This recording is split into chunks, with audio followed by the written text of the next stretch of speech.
Buenos días. Buenos días para todos y para todas. Vamos a iniciar. Con el propósito de generar un debate nacional acerca de la política de atención integral en salud, recientemente promulgada por el Ministerio de Salud y Protección Social, de sus planteamientos e implicaciones para la garantía del derecho a la salud, reconociendo los análisis que tienen diferentes actores sociales y el sistema de salud para vislumbrar perspectivas de acción para el sector, la Facultad Nacional de Salud Pública de la Universidad de Antioquia y la Mesa Antioquia por la Transformación del Sistema de Salud han convocado este encuentro. Sean todos bienvenidos. Saludamos a todos los asistentes e invitados especiales, representantes de las instituciones e entidades que han aceptado esta convocatoria.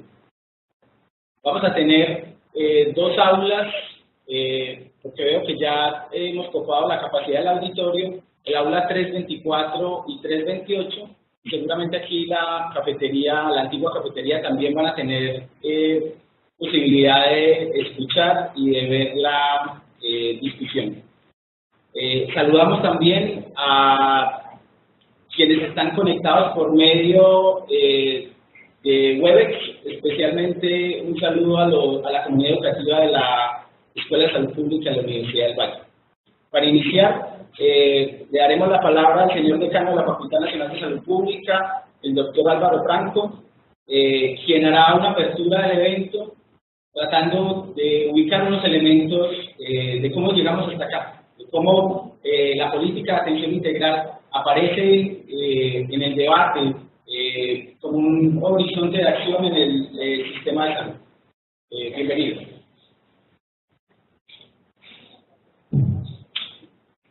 Buenos días. Un saludo muy especial a todos los que están aquí presentes en el auditorio, a los que están presentes a través del Webex, a las diferentes entidades interesadas en el tema de la política de atención integral.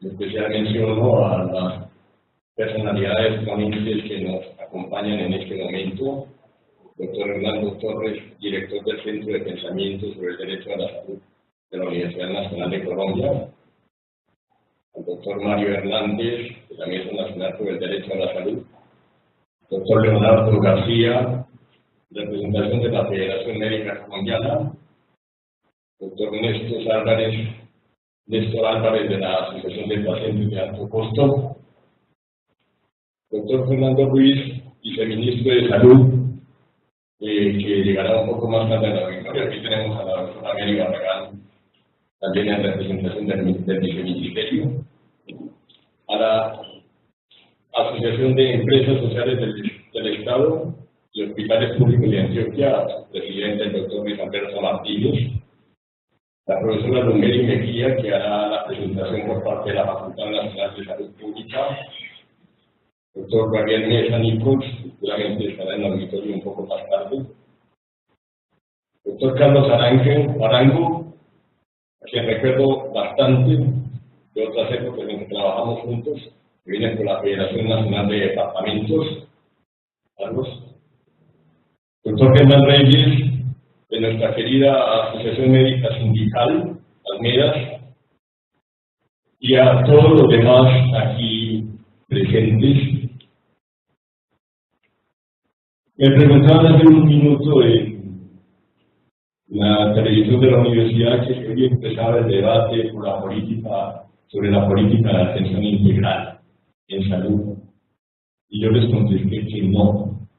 Este es un debate de más de 23 años y es lo que pretendo mostrar en esta disertación. Yo al darles la bienvenida a este auditorio y a este debate, quiero resaltar la importancia o el significado del mismo. Queríamos nosotros que desde una perspectiva ciudadana, una perspectiva de los actores académicos y sociales e institucionales, que lo he señalado también desde hace rato y lo he conversado con el viceministerio del doctor Gabriel Mesa, bienvenido también, le decía al ministerio, esto no es una perspectiva antigobierno, esto no es una perspectiva antigobierno, esto es una perspectiva de los ciudadanos también, de todos los que en alguna medida tenemos que ver con el sistema de salud. Entonces, este debate o esta presentación que hacemos hoy aquí, que hemos llamado debate, yo lo he llamado debate nacional sobre la política de atención integral, en la convocatoria aparece debate a la política, no necesariamente debate a la política, debate acerca de la política, acerca fundamentalmente del sistema, creo yo, sin que eso signifique pues, que no le damos la relevancia que tiene la política de atención integral y la propuesta que acaba de hacer el Viceministerio de Salud en cabeza del doctor Ruiz, y la propuesta que acaba de hacer con una buena intención de transformar desde su perspectiva el sistema de salud. Pero es necesario contextualizar un poco el tema de la política. El tema de la política, como aparece, hace suponer que es algo nuevo y que de aquí en adelante todo irá a cambiar y que el pasado no contaría. Aparentemente tampoco contaría la crisis hospitalaria que tenemos hoy en día. Aparentemente tampoco contaría la crisis financiera del sistema. Tampoco contaría o entraría en juego la crisis de legitimidad del sistema. Y es lo que quiero yo señalar. Entonces quiero partir para esta presentación de las diferentes tensiones que hemos vivido en el sistema de salud colombiano. Las diapositivas que tengo aquí son apenas referentes. Las diapositivas solamente muestran algunos hitos en la etapa del sistema para llegar a la política de atención integral. Lo primero que tenemos que recordar es que estamos inscritos en un proceso de reforma sectorial sanitaria que se instaura en América Latina y posteriormente en otros países desde los años 80. Digamos que la primera reforma importante fue la que se impuso en América Latina, en Chile, bajo sangre y fuego del dictador Pinochet. Era posible hacerlo así. Posteriormente, Colombia, en los años 90, se constituye en el mejor ejemplo de una reforma sectorial sanitaria de corte neoliberal.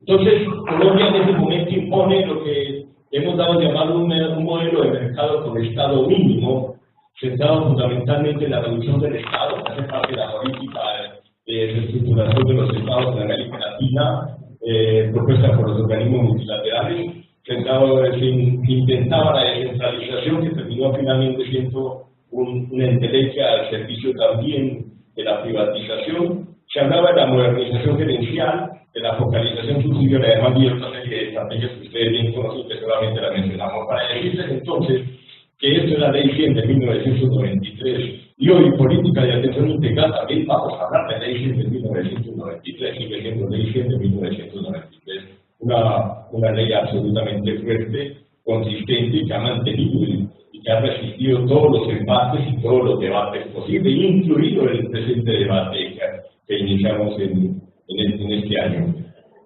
Ese modelo, entonces, recuerden ustedes la discusión que se dio en torno al famoso modelo de competencia regulada y modelo de pluralismo estructurado construido por nuestros amigos Julio Feni y Juan Luis Londoño de la Cuesta. Señalaba un modelo colombiano con un equilibrio entre el mercado y un equilibrio entre el mercado y el Estado o la gestión pública o la regulación. Modelo que posteriormente pues, va perdiendo fuerza y se constituye finalmente en un modelo de mercado solamente. Y el modelo colombiano ha terminado siendo un modelo de mercado hasta el momento. Se perdió la regulación y todas las demás reformas que se fueron haciendo. Colombia entró en una serie de tensiones acerca, y es lo que vamos a destacar, las diferentes tensiones. Justamente una primera tensión entre el mercado y el Estado, y aparece legislación de todo tipo. Uno de los problemas grandes que tuvimos al principio de la reforma colombiana fue justamente aquello, ¿no? Todo el mundo legislaba a su favor, los diferentes actores del sistema, en colisión en el sistema, buscaba una norma que le beneficiara y era capaz de sacarla a través del Congreso, a través del Consejo Nacional de Seguridad Social de Salud ya extinto, se sacaban diferentes acuerdos, diferentes normas. Ahí he colocado en el centro la constitución política como el fiel de la balanza. La misma constitución política, lo he dicho en varios escenarios, ha sido esquizofrénica en ese sentido. Un Estado social de derecho, un corte democrático, pero por otro lado una concepción absolutamente neoliberal que ha permitido todo este galimatías en que nos hemos metido. He colocado a la derecha algunas normas, a la derecha sentado de allá, algunas normas que están por la vía fundamentalmente del mercado en este proceso y otras normas que he colocado sobre la izquierda, que defienden un poco el estatalismo, la gestión pública, la regulación, la rectoría, que no son del todo de izquierda, pues obviamente. Como ven, hay una ley muy importante a la derecha, la ley 100 de 1993, sería la 344 del 96, que era que nos recortó el tema del paripaso y se recortó recursos al sistema arrancando, y aparece todo el tema de la emergencia social, que todos recordarán, fue cuando el gobierno de Uribe trató nuevamente de meternos la mano al bolsillo y reaccionar de los movimientos sociales más fuertes que se había dado contra el sistema de seguridad social en salud. La 1122, que es una ley que trató de buscar unos equilibrios en el sistema, pero que finalmente se puso al servicio de EPS. Y al lado izquierdo pues aparecen algunas leyes, unas que ni siquiera la recordamos, la ley 10 de 1990, que empieza la reforma, pero que de todas maneras tenemos unos planteamientos de descentralización interesantes, la ley 715 del 2001, que plantea el sistema general de participación, pero planteaba desde el 2001 se planteaba la necesidad de la salud pública, la necesidad de las redes de servicios, la necesidad de la promoción y la prevención, la necesidad de echar a andar las redes, de desarrollar la atención primaria. Eso no es nada nuevo. Y aparece una sentencia muy importante, la sentencia 760 del 2008, que había un compartimento bastante interesante en términos de derecho a la salud.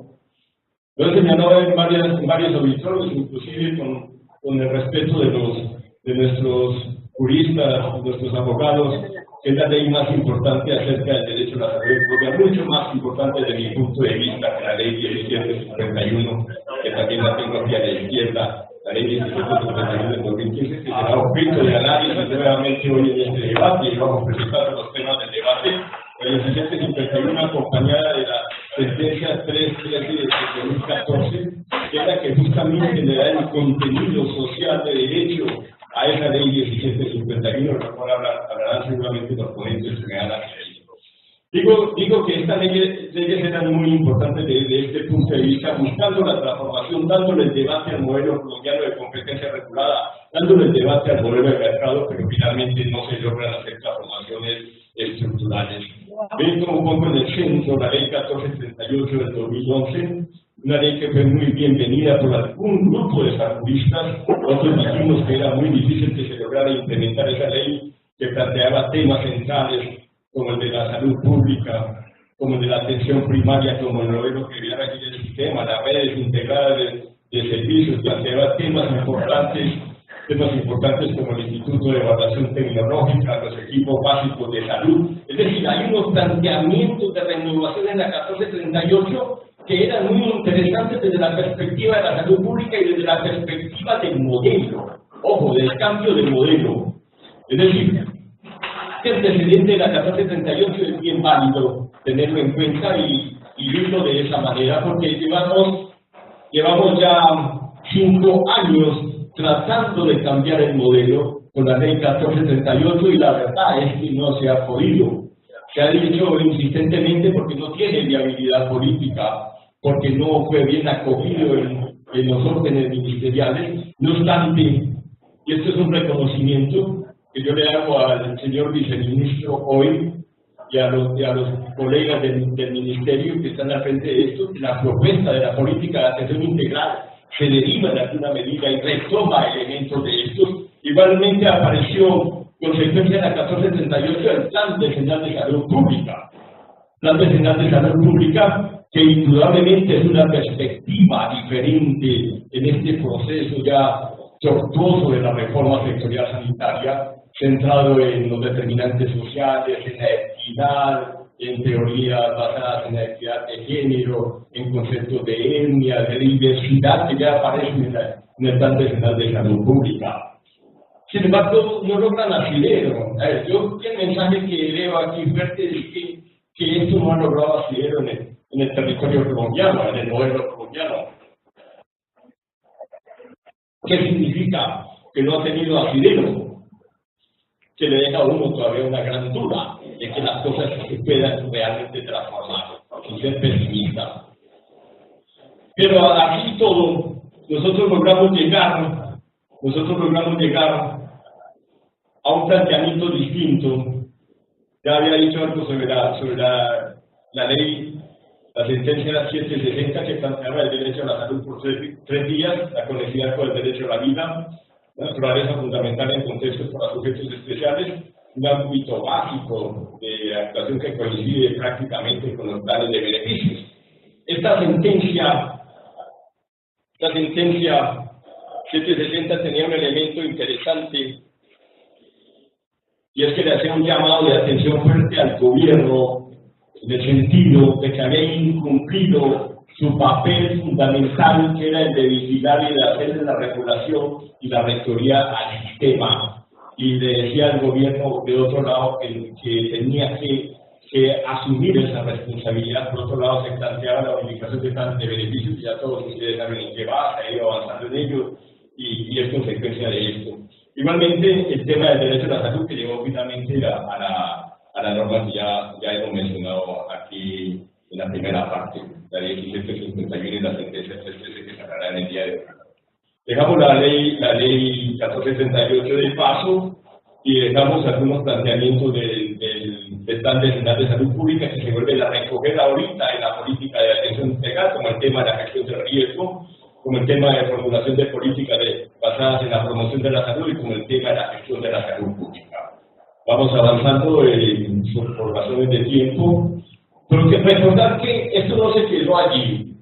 Que desde el año 2013 Colombia se entró en una andanada de propuestas de reforma al sistema de salud, reformas que iban desde la perspectiva de la estructura del sistema y reformas que apuntaban a consolidar una propuesta de derecho a la salud, discusión que fue muy ácida, que pasó por el Parlamento, que finalmente la reforma estructural se fue hundiendo poco a poco porque no estábamos de acuerdo los diferentes actores sociales y ciudadanos con la propuesta de reestructuración, porque aquí había una tensión, otra tensión más, la tensión en quienes han querido asfixiarnos desde el punto de vista del modelo anterior, profundizando el modelo anterior desde la ley 193, decía que es el mismo, ¿no?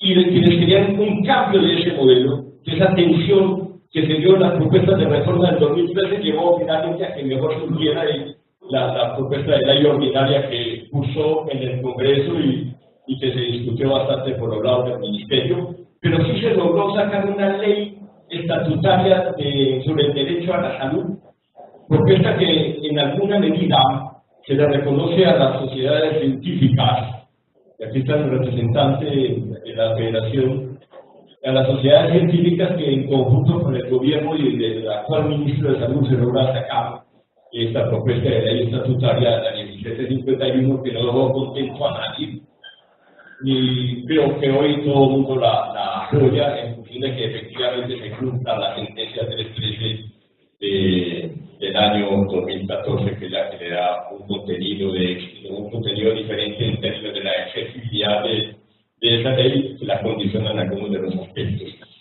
Recordar ahí hay otra tensión importante en esa discusión de la ley estatutaria y que se mantiene todavía y que creo que prevalece, la tensión entre el derecho a la salud y la sostenibilidad financiera del sistema. Esa tensión es bastante difícil de manejar. Yo he señalado que ese es un falso dilema,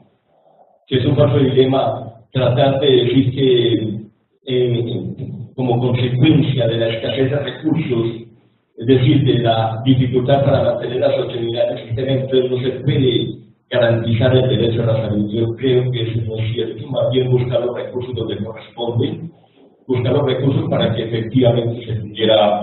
Pero uno de los temas centrales en la discusión de esa ley, de la ley 1751, era justamente el de la sostenibilidad financiera, y ahí aparece un elemento que vuelve a tocar la autonomía médica, vosotros atención en el sistema. Quien toma las decisiones en el sistema, en el proceso de atención médica, no ha sido el médico.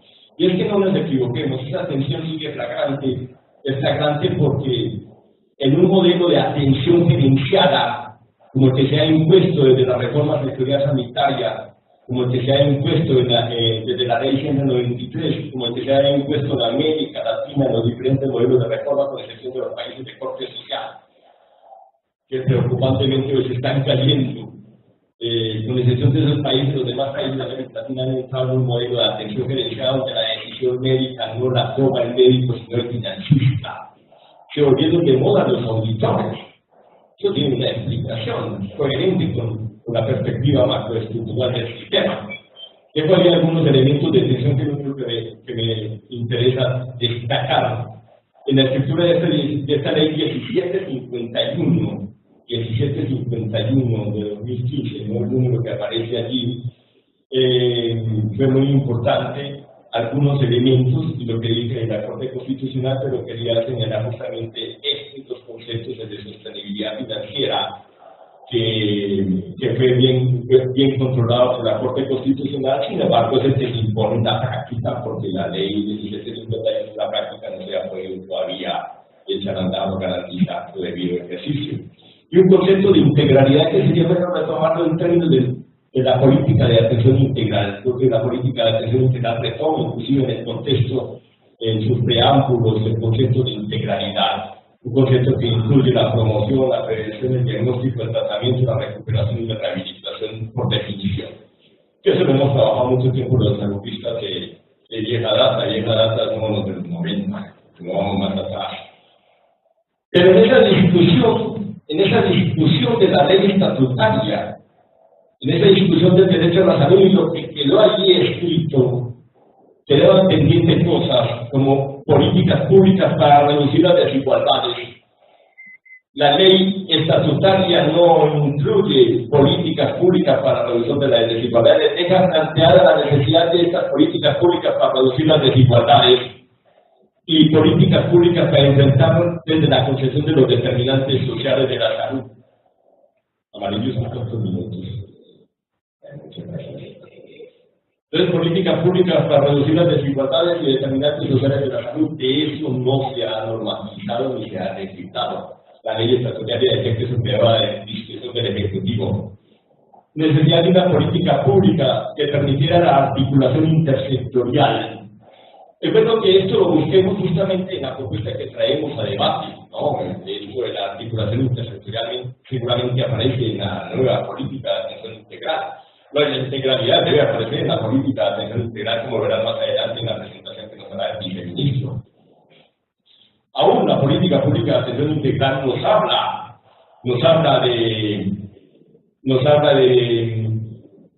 de otros aspectos importantes en términos de la innovación, la ciencia y la tecnología y aún de los determinantes. Pero todo esto quedó en manos del Ejecutivo, que eran políticas importantes de la perspectiva de salud pública, porque es que antes de la ley estatutaria surgieron otros proyectos sobre la ley del derecho a la salud, propuestos desde la ciudadanía, propuestos desde la Alianza Nacional por la Salud, propuestos desde los sectores sociales que finalmente se hunden en el Parlamento. Yo quiero terminar con lo siguiente: hablar de un modelo de atención. La política de atención integral se opera a través de un modelo de atención integral, como bien dice el Ministerio. Y ese modelo de atención va a ser explicado ahora, seguramente muy bien por el Ministerio, donde tiene unos componentes importantes. La política habla de estrategia de atención primaria, habla de diversidad, habla de diferenciación territorial, habla de enfoque de riesgo y lo pone a conversar con determinantes sociales de la salud. Son dos modelos distintos. Y habla de salud familiar y lo pone también a conversar con la atención primaria. También son dos modelos distintos, pero bueno, es lo que yo quiero llamar la atención en este final. Yo he hecho una clasificación distinta. Este modelo lo construyo yo, este no es el modelo que te van a presentar. Yo hablo de unos modelos en términos de sistemas de salud, el modelo de organización de servicios y unos modelos de atención en salud, tres cosas distintas en tres dimensiones distintas de la política pública y del mismo sistema. Cada modelo hay que saber ubicar para uno no confundirse en el análisis. Entonces, en el sistema de salud, obviamente, cabe ampliamente de una concepción amplia de la salud pública un modelo que se base en los determinantes sociales. Y el enfoque es distinto, el enfoque no será de la medicina familiar, el enfoque no será el enfoque de riesgo. Otro modelo que nos habla de la estrategia de atención primaria, que también atrae la política de atención integral, pero el enfoque de atención primaria es un enfoque que conocimos nosotros en los años 70, 78, en Manhattan, que pasa por la renovación en el presente siglo, y que se ubica en una perspectiva mucho más amplia para transformar el sistema de salud y su organización. Pero va sobre la vía de los determinantes también, y eso hay que ubicarlo en un nivel mucho más macro, con una capacidad transformadora mayor, con un enfoque reducido de atención primaria. Hubo enfoques reducidos de atención primaria en la etapa de lo que llamamos atención primaria selectiva en los años 70 y 80, pero se ubicaba por aquí en un nivel muy micro. Hay otros modelos, modalidades de esos modelos, la salud familiar, que es distinto a la medicina familiar. La medicina familiar ha sido muy discutida y todavía hay gente que la defiende bastante en el país. Es un concepto muy médico-biológico que propone el ministerio, que ojalá sí se desarrolle como salud familiar y comunitaria, es distinta y había que ubicarla en un nivel intermedio, medio del sistema. Hay otros enfoques como la gestión clínica, que hace parte de la atención gerenciada, que estaría aquí moviendo modalidades de atención médica, de los médicos solamente, el control financiero, la misma medicina preventiva y los actores sociales. Es decir, yo esta construcción la he hecho en el sentido de decirles, sí, bueno, hablemos de modelos y hablemos de diferentes modelos, pero pongámonos de acuerdo en qué nivel y dónde es la dimensión del trabajo que nosotros queremos, demostrar. No podemos hablar de atención primaria y colocarlo aquí. La ruta de atención integral para mí es un modelo importante, es el que nos trae el Ministerio y es el modelo central, es el eje central de la política del modelo de atención integral. Yo lo veo muy en esta perspectiva micro, muy cercano a la medicina, a la atención individual. Y ahí había un punto de tensión nuevamente que vamos a mantener de aquí en adelante con lo que sería la estrategia de atención primaria y un modelo de atención integral. Yo creo que debo terminar en este momento, porque aunque no alcanzo a ver la luz roja, que está tapada, quiero ser prudente con el tiempo para que los demás participantes vean un poquito de los horario también. Bienvenidos entonces todos los participantes, nuestros queridos ponentes, y muchas gracias.